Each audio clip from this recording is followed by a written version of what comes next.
What I'd like to do is just talk a little bit about depression. I've got some questions that I think that'll frame our discussion tonight. I don't know that we're sensitive to the number of people in our lives that are dealing with depression or different types of depression.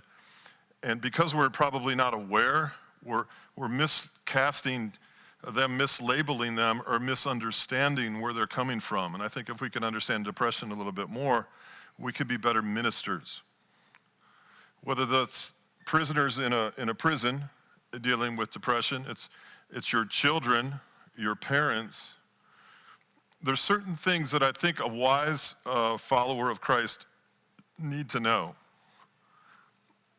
And if you are possibly dealing with depression yourself, be it grief or loss or major depression or various types we'll discuss tonight, I think it's also prudent to know, okay, what is this?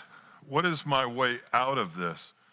So tonight we're gonna look at Psalm 42 near the end of the evening here, and we're also going to look at our friend Elijah that we talked about Sunday in 1 Kings chapter 19.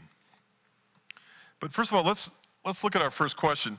What is the definition of depression? You know, let's start with that.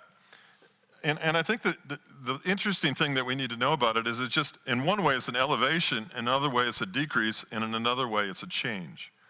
Depression is an elevated sense of possibly agitation, frustration, certainly worry, anxiety, negative ideation and ideas coming across you, negativity, cynicism, even suicidal ideation, or wanting to quit.